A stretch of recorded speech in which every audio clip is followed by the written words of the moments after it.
What is up, Baggies fans, football fans, and sports fans, to the latest match day preview on the channel. It is another week of back-to-back away games. First up on Wednesday night, we have got Watford at Vicarage Road, and on Saturday, we've got Ipswich. So today's focus, obviously, is going to be about Watford, and it's going to be another tough test. Before we get into the full preview, make sure you hit that like button. Let's aim for 35 likes on this video. Leave a comment, let me know your thoughts going into the Watford game, who you think is going to be our main threat, what the score predictions are. I love reading through all your comments. Make sure you hit that subscribe button as well. We are well on our way to 800 subscribers, so make sure you hit it. Let's see if we can hit it before the middle of November. That's the target. So get sharing with all your Albion friends, get them over on this channel, and let's see if we can hit that 800 target. Obviously, as I mentioned in quite a few of my videos now, we are sponsored by Classic Football Shirts as well. So if you're looking for a bargain of a retro football shirt, make sure you check out the link in my description and you get a 10% discount code. Let's get into it then and talk about it. It's time for another big one. The weekend, obviously, we did really well against Preston, and now we're heading down to Vicarage Road to take on Watford.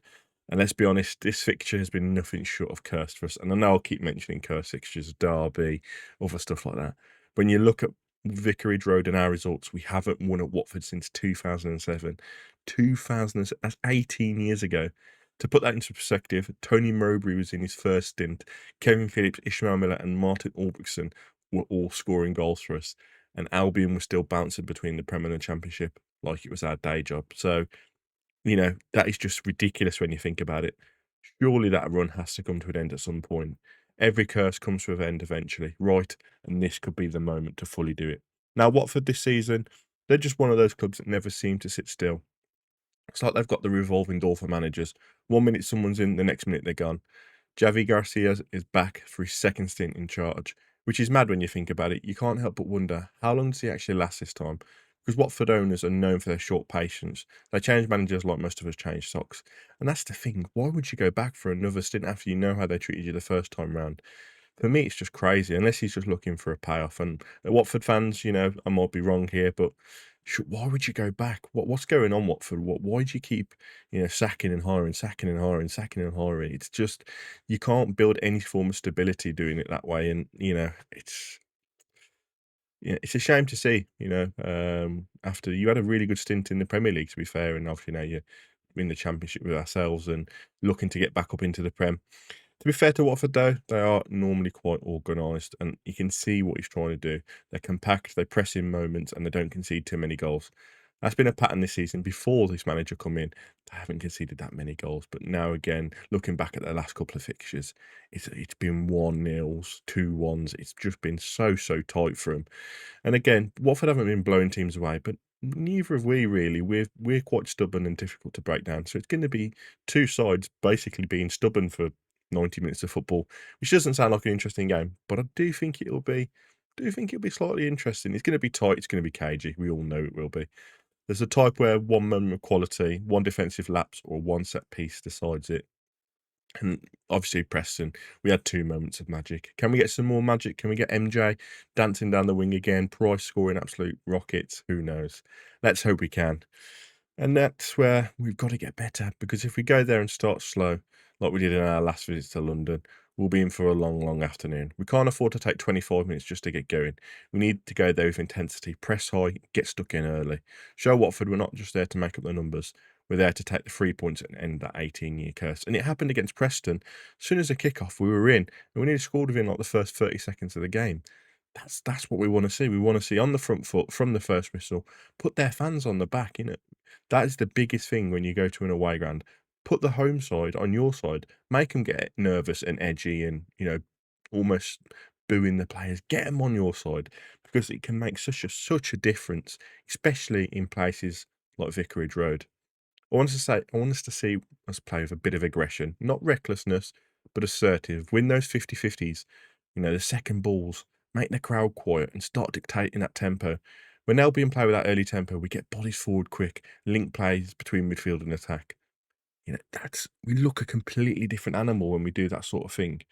And for me, is he going to change the team? I think he will. I think he'll rotate again, and it's going to be disappointing, because I think if we keep the same team, and I know it's a long old season, but if we can keep the same sort of team going, rotate in the game if we have to, but let those 11 start again. Maybe Madger, I don't know. I'm not quite sure on him yet. He still looks like he's carrying something.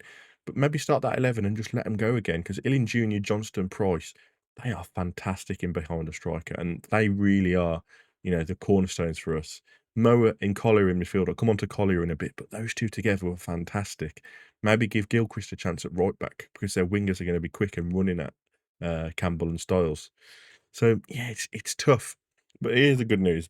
Bany is back. He's obviously played in the under-23s. I expect him to be in and around the squad soon. Grant's back. He come on the weekend. Dike's back. Don't know how long that one's going to be for, but it's still massive boost for us in the terms of attacking options and depth.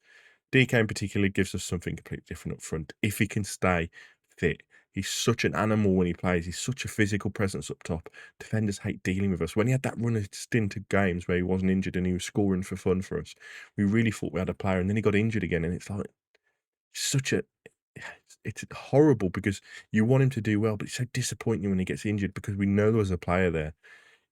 Grant, he backs out the challenges for me, but he does give us something different going forward, and that's, again, it can change the whole dynamic of a game.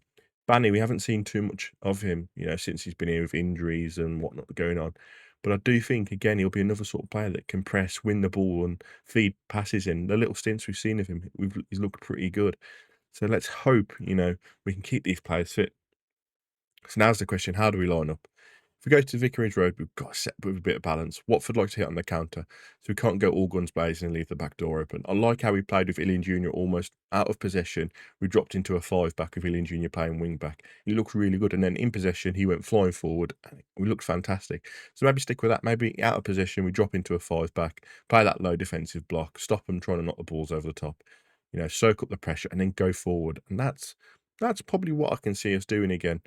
We can't, sit back too much. We can't let them dictate it. We need midfield to win the second balls. Keep the press tight and feed the front players quickly. If Collier is injured, I expect Mullenby to come in. If he's not, I'd start with Collier again.